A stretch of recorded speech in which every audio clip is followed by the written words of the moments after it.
Hanya beberapa jam selepas dilancarkan, menjelang pukul 7 petang tadi, sejumlah lebih 120,000 pengguna ataupun rakyat yang telah pun mendaftar menggunakan sistem padu. Jadi ini merupakan satu usaha yang difahamkan julung-julung kalinya sebuah negara dengan kapasiti penduduk yang mencecah lebih 30 juta melakukan suatu usaha yang sangat komprehensif untuk menyepadukan data bagi memudahkan tadbir urus, khususnya dalam konteks mengatasi cabaran sosioekonomi umat. Assalamualaikum dan salam muhibah. Saya Syed Menawar. Ini adalah naratif khas dan saya ingin memulakan malam ini secara langsung dengan mengucapkan tahniah kepada Yang Berhormat Rafizi Ramli, Menteri Ekonomi hadir pada malam ini. Tahniah sesuai ke YB? Tahniah kerana saya sebutkan ini usaha yang besar dan bila besar tentu saja cabarannya juga besar.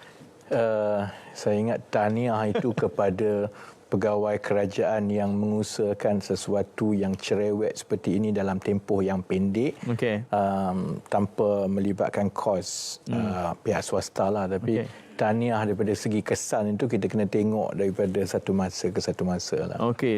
Walau macam mana pun 120,000 saya difahamkan. YB maklumkan saya sebelum kita ke udara menjelang pukul 7 120,000. Itu dijangkakan below or above expectation?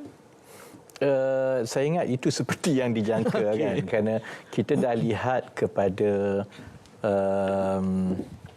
penggunaan aplikasi ataupun laman sesawang yang dilancarkan oleh kerajaan sebelum ini. Selalunya maksimum pengguna satu hari ialah 300,000. Jadi sebenarnya kalau dalam tempoh 6 jam selepas dilancarkan, pendaftaran berjaya sahaja sudah 120,000. Maksudnya pengguna yang mencapai laman sesawang itu mungkin 3-4 kali ganda 500,000. Memang lebih tinggi daripada yang sebelum-sebelum ini, tetapi ialah kita faham ini adalah satu perkara yang julung-julung kali dibuat. Jadi saya ingat memang ramai yang teruja. Jadi memang itu juga yang kita jangka akan berlaku lah. Ya, walau macam mana pun Yang Berhormat, saya menjangkakan penonton kita ni datang daripada strata yang pelbagai. Ada yang fasih, ada yang kritis, bahkan mula membincangkan benda-benda EKYC itu kita akan sentuh nanti. Tapi kita harus memula dengan asas dulu, padu ini. Mungkin kita mulakan dengan apa perlunya dan bagaimana posisi ataupun status quo portfolio Kementerian Ekonomi dalam konteks menggembling data ini. Saya ingat kita boleh melihat dari perspektif strategi negara dan juga kita boleh melihat dari perspektif keperluan mendesak. Jadi kita mula dengan keperluan mendesak dahulu. Kita perlu melakukan subsidi bersasar. Cuma setiap kali kerajaan melakukan sesuatu program sumbangan, sama ada sumbangan tunai ke, pendaftaran ke, untuk voucher dan sebagainya, dia akan terus timbul soal saya yang patut dapat tapi tak dapat. Orang tu yang tak layak dapat, dia dapat kan. Dan sebahagiannya ialah kerana setiap kali kita buat itu, kita buka kepada pendaftaran dan proses semak silang dengan data yang telah ada, terutamanya yang membabitkan pendapatan, memang sukar. Kerana sebelum ini kebanyakan agensi-agensi kerajaan tidak berkongsi data. Jadi sebab itu jugalah bila kita nak buat subsidi bersasar ni, saya ingat kita kena betul-betul berlaku adil dengan memastikan semua data yang sudah ada dalam sistem kerajaan, ada sekitar 400 pangkalan data keseluruhannya, perlu digabungkan untuk kita ada pandangan yang menyeluruh mengenai sosioekonomi sesebuah keluarga. Dan ia juga untuk bagi peluang kepada rakyat untuk mereka mengemaskini data mereka. Itu dari segi keperluan mendesak untuk subsidi bersasar supaya bila dilaksanakan ia berlaku seadilnya kepada semua. Tapi dari segi perspektif strategi ekonomi negara, salah satu daripada perkara yang paling penting ialah mewujudkan peluang pekerjaan yang bergaji tinggi. Dan satu sektor yang sangat berpotensi untuk itu ialah sektor digital dan tech. Dan di dalam negara kita, sektor seperti digital dan tech ini perlu diterokai oleh kerajaan dan sebab itu kita akan memulakan proses digitalisasi khidmat-khidmat kerajaan yang supaya pengalaman pengguna itu bila berurusan dengan kerajaan melalui satu tingkap, sistemnya mudah, semuanya boleh dibuat secara digital, itu memerlukan satu pangkalan data utama yang boleh diakses oleh semua aplikasi dan jabatan. Dari segi itulah kenapa kita perlu juga adakan padu ini. Saya nyatakan tadi, Yang Berhormat, penonton kita pelbagai lapisan dan kefahaman mereka pun tentang GovTech, tentang teknologi digital ini pun dia berlapis-lapis kerana ya istilah ini mungkin agak saya tak tahu, simpletons. Ramai yang nampak komen mereka begini, dia kata data ni dah ada, immigration dah ada, pendaftaran dah ada, kemudian LHDN dah ada. Kita hanya buat satu sistem yang link saja. It's as simple as that. Apakah itu yang tepat untuk menggambarkan teknologi yang dibawa melalui padu ini? Ada benarnya kan, cuma perkara itu cerewet dan perkara itu sebelum ini ada kekangan undang-undang, ada kekangan sumber. Contohnya, kita ada 32 juta rakyat lah kan. Jadi maklumat kita 32 juta rakyat ni ada di berpuluh-puluh agensi. Sebab itu kita ada sampai 400 pangkalan data kerajaan daripada persekutuan sampailah ke PBT kan. Jadi sebelum ini, oleh kerana setiap agensi itu, LHDN ke immigration ke zakat ke jabatan kebajikan dia, bila dia buat program bantuan dia ada pangkalan dia data sendiri. Dia tak berkongsi. Dia tak berkongsi kerana undang-undang tak membenarkan sebelum ini kan. Jadi itu satu masalah. Satu lagi masalah, kalaupun nak disambung dan nak digabungkan, bayangkan 32 juta rakyat Malaysia, kalau seorang ada data point, titik data. Data point ni maksudnya contohnya nama, satu data point. Nombor IC, satu data point. Ada beratus-ratus data point ini. Maksudnya ada beratus juta data points yang perlu dihubungkan dan diharmonikan supaya dia tepat. Jadi masalah itu membentuk satu beban kerja yang besar yang sebelum ini kalau nak dibuat, orang akan bercakap tentang sistem atau kontrak beratus-ratus juta atau berbilion nak buat. Jadi benda tu tak pernah dibuat. Yang ini yang saya ingat, kalaupun nak diucap tahniah, boleh diucap tahniah kepada kaki tangan kerajaan yang mengambil beban ini tanpa membelanjakan wang rakyat, tetapi berjaya menggabungkan beratus-ratus juta titik data ini untuk membentuk padu yang ada sekarang. Okey. Saya YB dua kali menyebut bahawa tidak membelanjakan dana yang besar. Saya nak sentuh itu kerana selalunya bila kerajaan sebelum inilah bila nak come up dengan satu sistem baru, dia akan kata sistem ini ratus juta.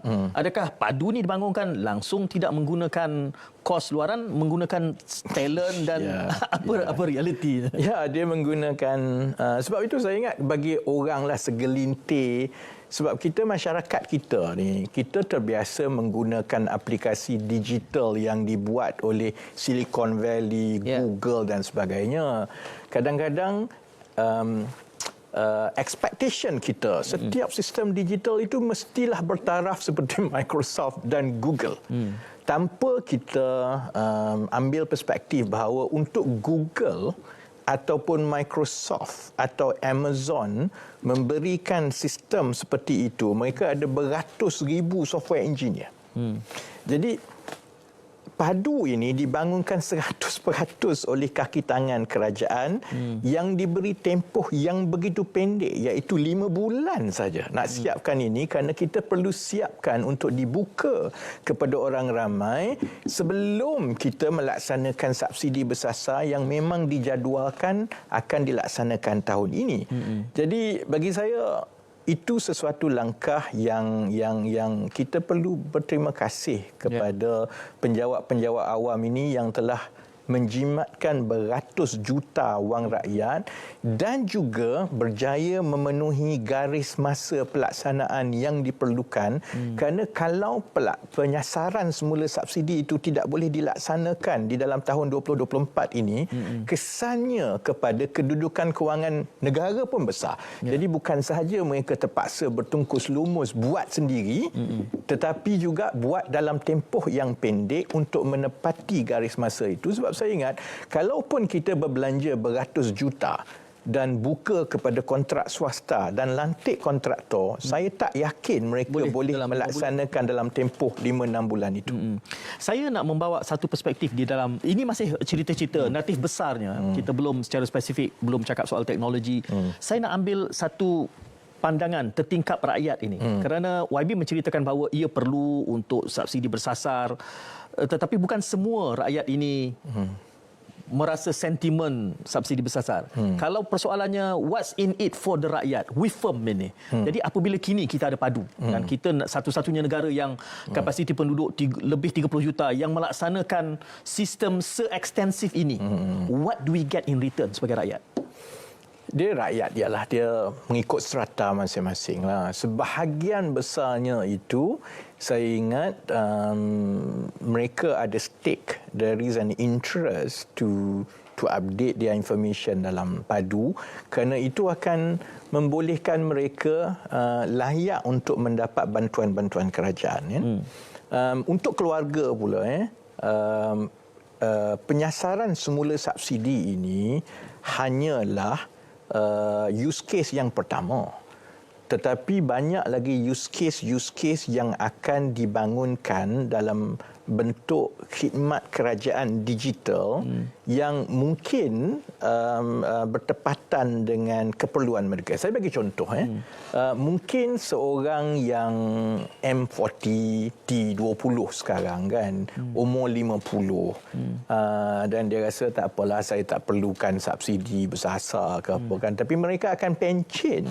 Dan bila mereka sudah tidak ada pendapatan daripada pekerjaan tetap, pendapatan itu berkurangan, padu juga sedang dibangunkan untuk menjadi asas kepada sistem perlindungan sosial yang universal, terutamanya sebagai persediaan kepada negara menua. Sebab kita tahu dalam tempoh 5-10 tahun ni, lebih ramai rakyat kita yang berada pencen yang mereka perlukan bantuan kerajaan. Jadi walaupun buat masa sekarang mungkin use case itu dia rasa ini tak ada kena-mengena dengan saya, tapi apabila lebih banyak GovTech dan khidmat digital kerajaan itu ditambah dengan menggunakan padu sebagai pengkalan data utama, maka untuk mengakses kepada khidmat dan juga bantuan kerajaan ini, memang saya ingat dari satu masa ke satu masa lebih ramai golongan masyarakat kita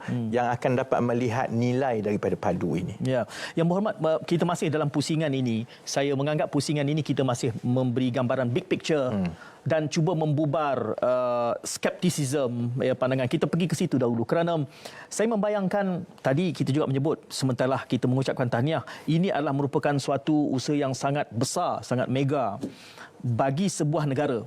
Berbanding mungkin YB sebut sebelum kita ke udara Estonia berapa juta, dia bolehlah buat satu sistem yang komprehensif, tapi kita satu-satunya negara yang mungkin mendahului yang membuat sistem ekstensif sebegini. Akan ada skeptik yang mengatakan pandai-pandai kita berani dalam keadaan negara lain pun belum menjadi, kita pula menghulur tengkuk. How do you respond kepada skeptik yang sebegini untuk kita faham? Ya, saya serahkan pada orang politik lah untuk menjawab skepticism sebegini. Apa tugas kepimpinan masyarakat dan negara?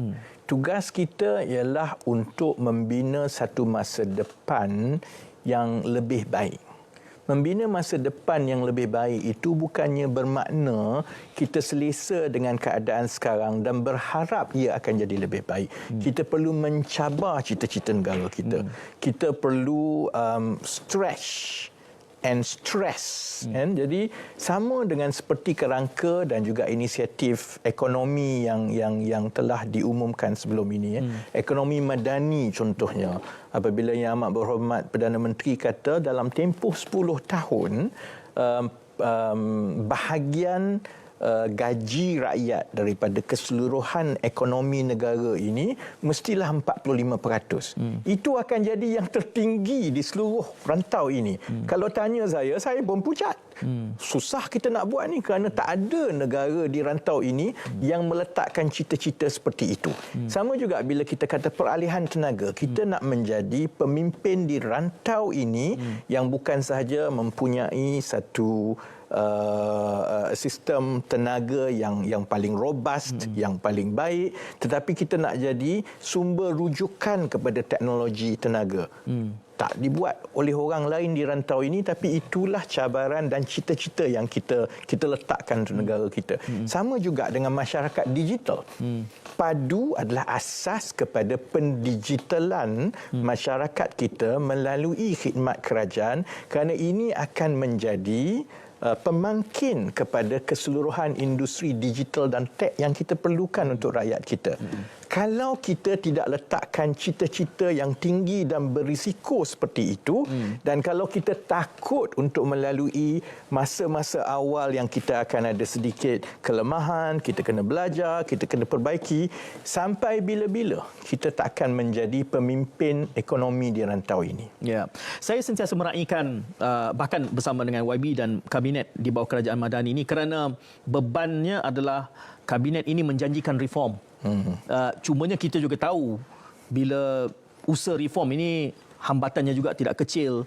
Sekembali kita daripada berjeda seketika nanti adalah untuk kita tangani kebimbangan-kebimbangan yang ada dan juga mungkin isu yang lebih spesifik berkait tentang teknologi. Jadi teruskan kesian anda. 120,000 yang sudah pun mendaftar, dan kita bercakap di pusingan awal tadi membubar sanksi skeptik dan banyak telah pun ditangani. Tetapi bahagian ini saya mula ingin melihat kepada elemen yang lebih teknikal. Mungkin juga kalau menjawab beberapa isu yang ditularkan pada lewat petang ini. Tetapi soal skeptik ini juga melihat kita kini mula mendedahkan dalam keadaan ketakutan tentang scammer ini. Tiba-tiba kita ada satu sistem yang mana transparent, seolah-olah ditelanjangi butiran diri kita. Saya tahu YB sudah pun menjelaskan ini, tapi dalam kesempatan ini perlu kita perkemaskan lagi komitmen memastikan keselamatan data sementara kita ada PDPA dan segala macam. YB, kalau tengok kepada sistem architecture ataupun infrastruktur data, Padu pada pandangan saya dan pasukan yang melibatkan pelbagai agensi, termasuklah agensi keselamatan cyber negara, mampu dan yang lain-lain, architecture itu telah dibina untuk memastikan risiko pencerobohan data itu dapat diminimalkan. Sebenarnya kalau nak kata kita berhadapan dengan risiko pencerobohan, maka kita tak boleh buat. Macam itu tak adalah negara dalam dunia ini, hatta China ataupun Amerika Syarikat pun yang boleh ada sistem lah. Kerana memang akan terus ada cubaan untuk menggodam, cubaan untuk mencerobohkan. Jadi yang perlu dipastikan daripada perancangan A sampai ke Z, selepas dilancarkan, daripada pengoperasian, kita kena pastikan bahawa segala unsur dan juga disiplin untuk kita melindungi sistem itu telah pun dipatuhi. Setakat ini saya berpuas hati. Saya tak boleh nak cerita satu-satu lah. Jadi it defeats the purpose of what we do in order to make sure that the data is secured. Jadi saya tak rasa perkara itu diabaikan oleh pasukan yang membangunkan Padu lah. Tapi kalaulah kebimbangan ataupun skeptiknya ialah dengan ada sistem seperti Padu ini, maka ia mendedahkan segala maklumat kita. Sebenarnya maklumat kita ada di mana-mana pun. Setiap, kalau nak tengok media sosial tu lagi nakal daripada data yang ada di kerajaan. Kerana you lawat laman apa, type apa, segala-galanya itu sebenarnya dirakam. Dan itu bukan dirakam oleh kerajaan, itu dirakam oleh syarikat luar negara lagi. Jadi kita perlu menerima bahawa kita memang berada di dalam dunia data raya yang setiap perkara yang kita buat itu memang meninggalkan titik data. Yang perlu dipatuhi baik oleh pihak kerajaan atau pihak swasta ialah membangunkan kepakaran dari segi cyber security. Yang ini yang pada pandangan saya dengan adanya Padu dan pada masa yang sama apabila dilengkapi pula dengan My Digital ID yang diusahakan, dan seterusnya digabungkan melalui GovTech, ini akan meletakkan keseluruhan infrastruktur data dan IT negara secara berpusat. Sebenarnya untuk menjaga dan menangani risiko pencerobohan, apabila sistem itu berpusat dan kita pusatkan kepakaran, itu sebenarnya lebih baik daripada kita memecahkan kepakaran yang memang sudah tak cukup ini ke pelbagai pangkalan dan pelbagai jabatan. Itu juga sebahagian daripada pemikiran kita apabila kita membangunkan padu dan juga digital ID bagi tujuan melindungi data rakyat. Ya, sementara kita sudah mula menyebut tentang ini, saya rasa elok untuk saya terus bawa kepada apa yang mula menghangat lewat petang ini apabila Ong Kian Meng khususnya menimbulkan tentang, sekarang YB menyebut keyakinan, tetapi dia menunjuk bahawa pencerobohan data itu seperti boleh berlaku. EKYC tak EKYC ini mungkin agak teknikal, tetapi gambarannya kepada penonton yang mungkin tidak cakna adalah orang yang mempunyai data nama kita, MyCard kita dan postcode boleh mendaftar padu untuk kita, menyebabkan kita tak boleh. Jadi ini saya membayangkan akan menimbulkan ketakutan, kegusaran awam dan mengganggu keyakinan pada padu. Bagaimana kita menjawab ini? Saya telah jelaskan tadilah pukul 7 tadi kan. Jadi saya ingat sebelum kita pergi, saya tak apalah, saya memang berkemahiran dalam bidang data dan digital ni kan.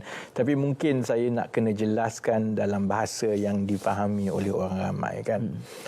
Data-data dalam padu ini digabungkan daripada pangkalan-pangkalan data kerajaan dan digabungkan di dalam satu pelayan ataupun server yang berlainan.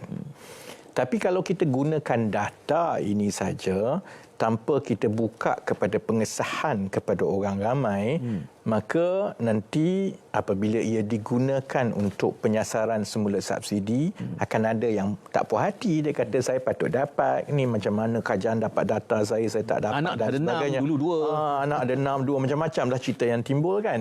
Jadi sebab itu, data itu perlu dipadankan dengan kemaskini daripada rakyat. Baik ya. Bila kita nak buka kepada rakyat, kita kena ambil kira beberapa perkara. Pertama, kita kena ambil kira soal keselamatan data. Jadi sebab itu, bukan semua data yang ada dalam padu itu dibuka kepada rakyat. Kalau ada yang orang tanya, kata ini telah menggabungkan data-data kerajaan, kenapa saya hanya ada beberapa lapangan data saja tapi data lain saya kena isi? Kerana data-data yang sensitif seperti gaji, KWSP dan sebagainya itu tidak dipindahkan kepada satu pelayan yang asing, yang berlainan. Hanya yang ini yang dibuka kepada rakyat supaya kalau ada cubaan untuk menggodam, dia tak sampai kepada padu yang sebenar, dia sampai kat situ kan. Baik. So satu ialah soal keselamatan data. Itu yang mendorong kita untuk membina sistem sedemikian rupa. Perkara kedua yang berkait dengan yang ditimbulkan oleh Ong Kian Meng tadi dan juga yang telah pun dipertimbangkan ialah apabila kita buka kepada rakyat, sebenarnya user experience itu sangat penting. Keyakinan kepada padu itu juga bergantung kepada licinnya urusan rakyat untuk masuk ke padu, mengemaskini data dan sebagainya kan. Jadi ada dua pilihan. Pilihan pertama ialah kita meletakkan proses EKYC. Nanti saya terangkan EKYC ni apa dia. Kan? Kita meletakkan proses EKYC itu di depan sekali. Kalau tak lepas EKYC, tak boleh buat apa-apa. Ataupun kita membenarkan rakyat membuka akaun dahulu sebagai draft, kemudian mengisi maklumat, kemudian melalui proses EKYC dan yang hanya EKYC yang sah saja, yang ini yang diterima, barulah boleh dipadankan dengan pangkalan data utama yang berada di server yang berlainan. Baik. EKYC ni maksudnya begini kan. Kalau kita, saya ingat yang dah menggunakan padu setakat ini, dia tahulah EKYC ni maksudnya ambil gambar IC, kemudian upload, ambil selfie, upload, dan itu AI. Dan AI ada artificial intelligence yang akan melihat titik-titik muka dekat IC, titik-titik muka dekat gambar selfie kita dan dipadankan. Kalau dia sah, maka bolehlah disahkan bahawa ini adalah identiti yang sebenar, tuan punya kepada IC ini sama dengan nama dia kan. Masalahnya EKYC ini di mana-mana di dunia ini, baik di Malaysia, baik di bank, di Amerika Syarikat, dia bergantung pada algoritma dia. Ya. Dan dia juga yang lebih sensitifnya bergantung kepada perkara-perkara yang di luar sistem. Contohnya, telefon apa pakai. Contohnya, dia ambil gambar dalam gelap ke, dalam terang ke, dia ambil jauh ke, IC itu dia letak macam mana. Jadi bukan semua proses EKYC itu berjalan dengan lancar, sekali buat terus berlaku. Lazimnya lah sekali dua kali buat tu dulu kena ambil gambar baru berlaku kan. Okay. Jadi kalau kita ambil pilihan pertama seperti yang disebut oleh Ong Kian Ming, dicadangkan oleh Ong Kian Ming, iaitu kena buat EKYC dulu ni. Kalau selagi tak lepas EKYC ni tak boleh buat yang lain, kita ada risiko kepada prestasi sistem yang akan menyebabkan user experience itu mungkin orang rasa alah letih lah aku dah 3-4 kali buat tapi leceh tak dapat. Okay. Tapi kita tak boleh nak membina padu tanpa ada EKYC. Kalau kita tak ada, contohnya dulu My Sejahtera. Ini yang bising-bising cerita pasal padu ni. My Sejahtera dulu sebenarnya tak ada EKYC pun. Siapa-siapa boleh buka My Sejahtera pakai nombor telefon lain, pakai nama orang lain kan. Jadi untuk My Sejahtera masa tu mungkin orang takut mati jadi dia buatlah kan. Jadi mungkin dia tak menipu kan, tak timbullah soal ni kan. Tapi untuk padu kita tak boleh untuk mengenepikan EKYC ni, kita kena buat juga. Sebab itu keputusan yang dibuat ialah kebarangkaliannya begini kan. Apa keutamaan dari segi kelicinan proses? Keutamaannya mestilah user experience. Oleh kerana kita tahu hanya data yang telah melepasi EKYC sahaja yang akan diambil kira. Kebarangkalian keduanya ialah orang yang cuba untuk menggunakan nama orang lain, ini adalah case minority. Jadi kalau ada case begini, apabila seseorang telah membuka akaun draft, bukan akaun yang akhir, akaun draft. Jadi bila orang yang benar itu nak buka, dah ada IC dia digunakan, dia automatik akan keluar pop up untuk beritahu telah pun dibuka dan sila ada link untuk pergi kepada help desk dan akan diselesaikan. Dan kumpulan ini pada pandangan kami, pasukan yang merancang ini adalah kumpulan yang minoriti. Jadi imbangan di antara kedua ini yang terbaik ialah flow-nya begitu, membenarkan orang isi semua dulu dan buat EKYC kemudian. Dan setakat pukul 7 tadilah kan, nampaknya secara majoriti proses EKYC itu berjalan dengan lancar. Kurang daripada 5 minit. Selalunya cubaan pertama tu pun majoriti dapat cubaan pertama, kalau ada pun cubaan kedua, ketiga. Dan sebab itu tidak timbul seperti yang disebut oleh Ong Kian Ming tadi, dia akan ambil masa 3 hari, jadi tempoh 3 hari ni orang boleh masuk dulu dan sebagainya. Kerana bila kita buat itu, insya-Allah dia selesai dalam tempoh 5 minit itu. Okey, saya cuba untuk membayangkan nak bekerja sebagai devil advocate Lena. Sebelum YB menjawab, besok jawab malam ni dulu supaya kita boleh preempt. Saya membayangkan kita kaitkan dengan cerita semangat kita untuk menjadi pendahulu di dunia, menyediakan sistem komprehensif untuk lebih 30 juta rakyat. Gambarannya seperti EKYC dahulu atau kemudian ini seperti terlepas pandang, sementara kita ada mampu di situ, ada CGSO di situ. Saya nak dengar respon YB tentang ini selepas kita berehat seketika. Oleh Ong Kian Ming, dan Ong Kian Ming sudah pun mencuba membuktikan, dia kata dia gunakan data orang lain dan telah masukkan kawannya 2-3 orang dan akhirnya orang yang tuan punya badan tak boleh masuk.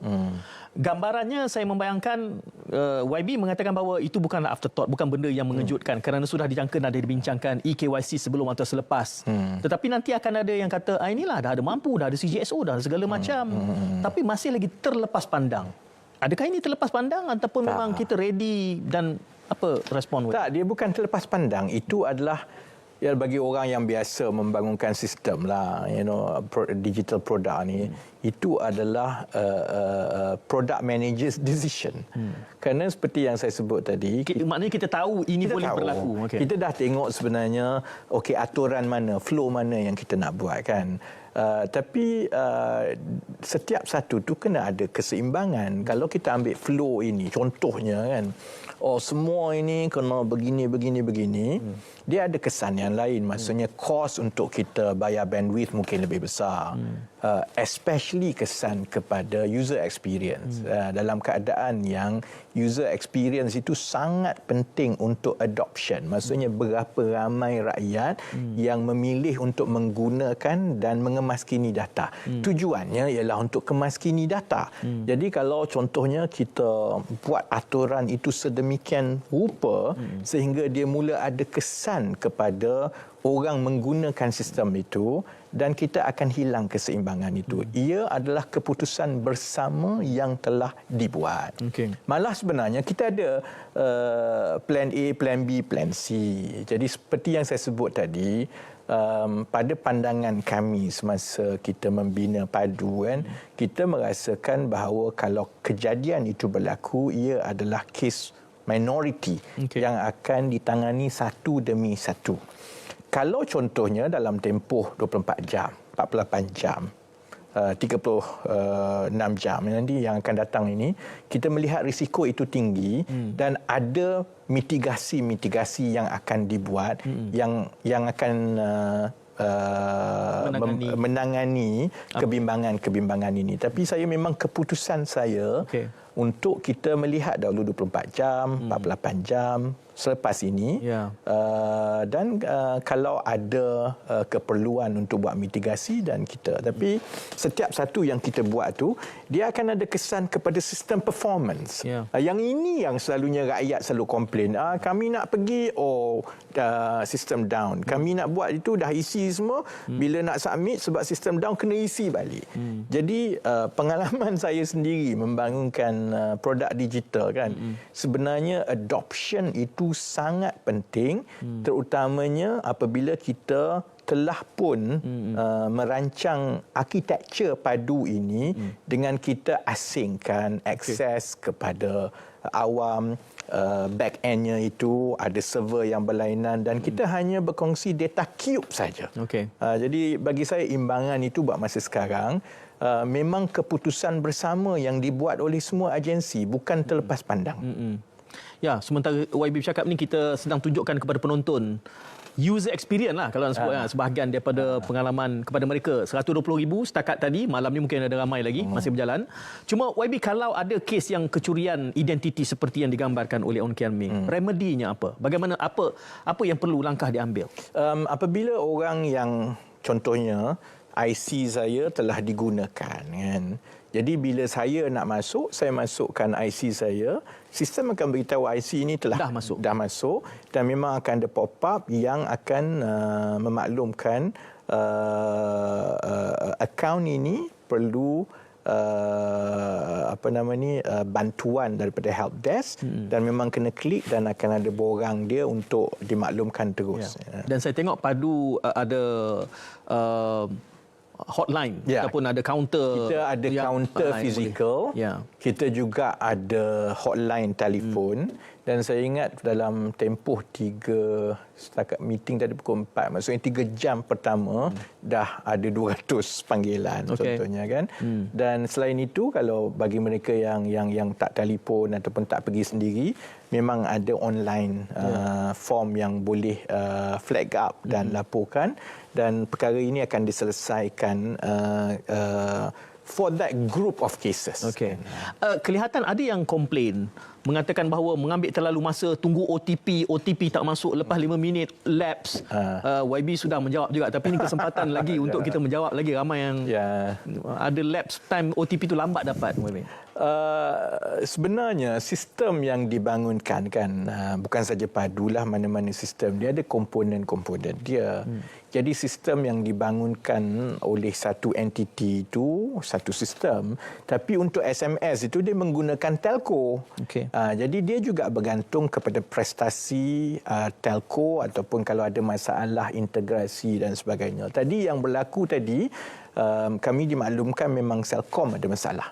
Jadi bila kita dah kenal pasti, banyak yang mengadu yang OTP SMS tu lambat sampai. Okay.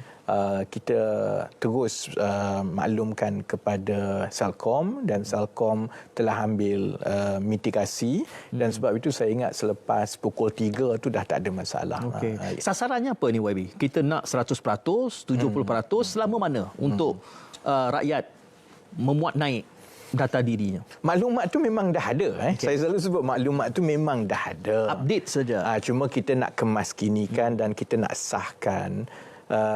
Dan penyasaran semula subsidi ini asasnya ialah untuk menyasarkan kembali daripada kumpulan yang kaya kepada yang kurang berkemampuan dan yang layak. Jadi sasaran kita ialah kalau base case kita untuk menyasarkannya ini ialah supaya seberapa ramai di dalam yang sekarang ini disebut B40 dengan M40 akan mendapat beberapa bentuk bantuan. Jadi sasaran kita ialah B80.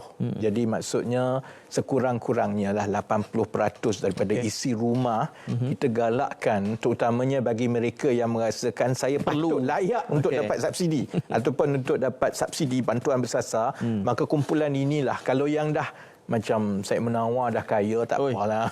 Saya akan isi. Tapi itulah tadi saya travel banyak, saya tak isi lagi lah. Jadi bagi mereka yang merasakan saya memang tak layak pun dapat subsidi. Walaupun untuk masa yang akan datang apabila lebih banyak khidmat digital kerajaan itu akan disambungkan kepada padu, mereka pun wajar untuk mengesahkan maklumat mereka di dalam padu. Tapi bagi tujuan 3 bulan akan datang untuk tujuan subsidi bersasar, kita mohon seramai mana kumpulan yang dalam B80 ini yang patut dapat subsidi. 80% daripada sasarannya dalam tempoh 3 bulan. Jadi kalau hari ini pukul 7 120 dalam jadual tu okey menepatilah sasaran melainkan ada lari ke plan B, plan C. Saya kena tengok dalam tempoh 24 jam kerana dari segi sistem performance maksudnya 120,000 dalam tempoh 6 jam itu baguslah kerana sistem itu lancar, dia tak down dan sebagainya kan. Tapi kalau selalunya adoption ni dia akan naik mencanak dalam beberapa hari awal kemudian dia akan turun. Jadi kalau kita isi rumah di Malaysia kalau untuk 32 juta rakyat, isi rumah tu sekitar dalam 10 juta. Jadi untuk 10 juta isi rumah itu maksudnya dalam setiap bulan dalam 3 juta. Kalau 3 juta setiap bulan maksudnya lebih kurang berapa 100,000 sehari. Kita jadi, lebih 6 jam. Tapi sepatutnya hari pertama tu saya harap lagi tinggilah. 400,000 ke apa. 24 jam. Untuk 24 saya jam akan tunggu YB punya tweet. Saya akan tunggu nanti. Cuma YB bila bercerita tentang padu ni banyak huraian naratifnya berkait tentang ekonomi B40. Saya nak minta YB bayangkan manfaatnya nanti bentuk perkhidmatan-perkhidmatan lain yang akan apabila dia tag into padu ini baru kita akan nampak value sebenarnya bila kita boleh amplify fungsi padu itu. Jadi itu kita akan tangani selepas kita berehat seketika. Dualnya ataupun apa nak sebut pengguna, pendaftar. Istilah apa? Pendaftar pengguna yang telah memuat mengemaskini mencapai matlamat. Kita ingin mencapai 80% daripada isi rumah dalam tempoh 3 bulan ini. Saya bangkitkan tadi tentang yang berhormat banyak bercakap soal ekonomi sementara Kementerian Ekonomi. Tapi padu ini DOSM lah. Diusahakan oleh DOSM dan mampu. Cuma saya nak minta YB memberikan gambaran, imajinasi lah. Orang akan dengar subsidi. Tetapi apa manfaat lanjutannya bila kita ada dan banyak yang 400 sistem tu tadi berpaut kepada padu ini, apa bentuk perkhidmatan yang memudahkan rakyat?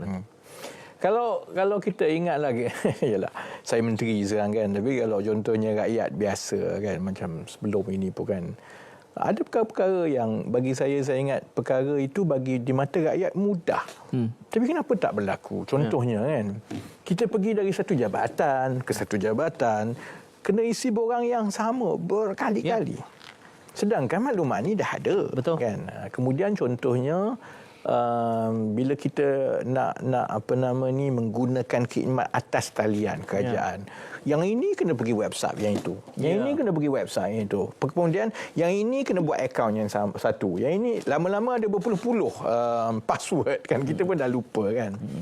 Jadi itulah sebenarnya salah satu tujuan utama PADU, membolehkan single sign on. Jadi kalau kita fikir kan, kalau dah kerajaan ada 400 agensi, semua maklumat kita dah ada daripada kita lahir, terus ada maklumat. Masuk sekolah ada maklumat, pergi hospital ada maklumat, kena saman ada maklumat sebenarnya kan. Kita berharap bila kita, dan kita dunia digital ni, maksudnya 10 tahun, 5 tahun akan datang, makin kurang dah orang pergi kaunter. Semuanya ialah dipetik di jari kan. Tapi buat apa nak isi berkali-kali? Sebab itu, kerajaan nak buat lonjakan yang dipanggil sebagai GovTech, iaitu kerajaan yang berteknologi tinggi kan. Tapi untuk buat GovTech ni kan, dia tak bolehlah kita dalam keadaan yang sama ni, yang itu ada pangkalan data dia kena isi lain, kita kena gabungkan semua supaya kita hanya menggunakan satu identiti digital saja, masuk saja semua khidmat kerajaan, semua data tu dah ada tanpa kita perlu isi dan sebagainya lah. Ini membolehkan pemusatan dan tambah baik khidmat digital kerajaan melalui satu tingkap. Yang ini yang sedang diusahakan. M10 telah pun buat keputusan dan insya-Allah secara berfasa mulai daripada Mac ke atas kita akan mula melihat yang ini kan. Tapi itu dari segi khidmat kepada rakyat. Dia ada lagi limpahan kebaikan yang mungkin kita tak nampak sekarang. Contohnya kan, apabila kita dah ada satu pangkalan data yang sebegitu besar, yang majoriti rakyat kita berinteraksi dengan kerajaan menggunakan secara digital begini kan, barulah kita boleh menggunakan teknologi seperti kecerdasan buatan AI untuk mula, contohnya mengenal pasti trend-trend. Contohnya kalau kita tengok dalam satu keluarga, pelajar ini nampak keputusan peperiksaannya bagus, kurikulum bagus melalui data daripada Kementerian Pendidikan. Tapi keluarganya mungkin kurang berpendapatan. Ayah dia baru kena buang kerja. Jadi AI itu secara automatik boleh mengenal pasti dan boleh memadankan dengan program-program yang ada. Sama juga lepasan sekolah. Keluar sekolah, dia tak pergi universiti, tapi pada masa yang sama, 20 km daripada rumah dia ada kilang yang memerlukan 100 orang budak yang macam dia. Perkara ini boleh dipadankan terus. Jadi dengan adanya PADU dan juga Digital ID dan kemudian GovTech, maka khidmat kerajaan dan juga usaha kita untuk menyusun sosioekonomi rakyat itu boleh berlaku dengan lebih cepat, lebih murah dan lebih cekap. Saya cuma nak kongsi pengalaman baru minggu lepas, nak memperbaharui pasport anak. Dia minta bawa surat beranak fotokopi. Saya kata ini memperbaharui, bukan membuat baru. apa yang nak dibuktikan lagi. Tapi tak apalah, saya harap itu tidak berlaku lagi. Itu antara perkara-perkara yang sebenarnya kita nak ubah. Tak payah dah nak bawa semua ni kan, dah ada dalam PADU, dalam GovTech, semua dah ada maklumat kat situ. Dalam beratur start pukul 6.30 pagi. Tahu dah komplain pula kat sini. Ini bukan ruang untuk komplain pengguna. Tapi saya mengharap itu tidak berlaku lah. Saya membayangkan itu boleh diperkemaskan. YB ada menyebut GovTech, PADU, My Digital ID belum diperjelaskan walaupun ini sudah dilancarkan. Di mana PADU, di mana My Digital ID, GovTech sudah dijelaskan sikit itu tadi. Dia ketiganya sebenarnya tiga komponen yang melengkapi. PADU adalah ini, saya nak guna istilah IT sedikitlah. PADU ini back end, maksudnya pengkalan data kan. Tapi untuk orang menggunakan khidmat kerajaan, dia perlukan ada akaun. Akaun itu adalah My Digital ID. Dan hanya My Digital ID, satu signing itu, single sign on, dia boleh akses semua tanpa dia perlu buat akaun banyak-banyak kan. GovTech itu ialah aplikasinya. Baik dari segi algoritma ataupun dari segi front end. Sudah tentu kita nak pusatkan kepada satu tingkap. Jadi orang nak buka bisnes bisnes ke, orang nak perbarui lesen ke, orang nak minta bantuan padanan kerja, semua dekat satu tingkap itu saja. Yang berhormat, kita mengetahui, kita pun sudah sebut ini sebelum ke udara dan juga secara bila ke udara tadi. Tentu usaha yang besar ini akan ada cabarannya dan kita pun sudah mendengar lewat petang ini beberapa cabaran yang perlu ditangani. Tapi YB yakin ada plan A, plan B, plan C. Akhirnya rakyat akan merasakan manfaatnya bila dapat merasakan limpahan yang YB sebutkan tadi. Sasarannya 3 bulan untuk 80% pengguna memuat mengaman skini. Selama mana kalau ikut unjurannya untuk kita dapat melihat padu itu dioptimalkan manfaatnya? Dia selepas padu sehingga Mac, data kemas kini, maksudnya kita yakin dengan data, integriti data itu dan juga dari segi keabsahan data terkini itu, maka selepas itu kerajaan akan menilai dan memperkenalkan aplikasi demi aplikasi. Jadi ini yang disebut sebagai use case lah kan. Use case pertama untuk padu ialah penyasaran subsidi. Jadi saya ingat rakyat akan mula rasa manfaat itu apabila subsidi bersasar dilaksanakan kan.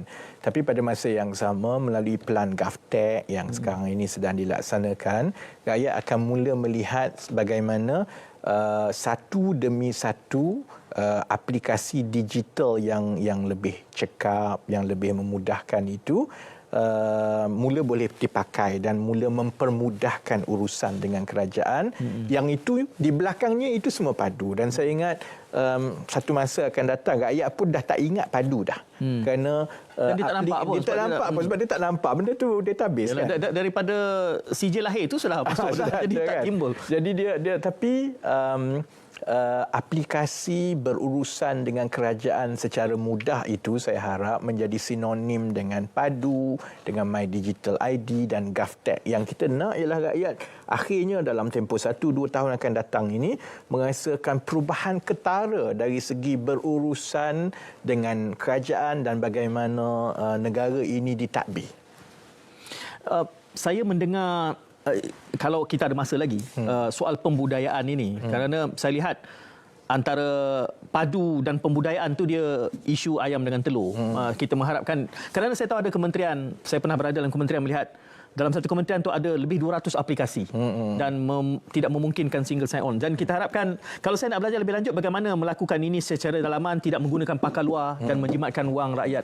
Itu sangat saya minat untuk tahu. Tapi kesempatan ni masa sudah berbaki.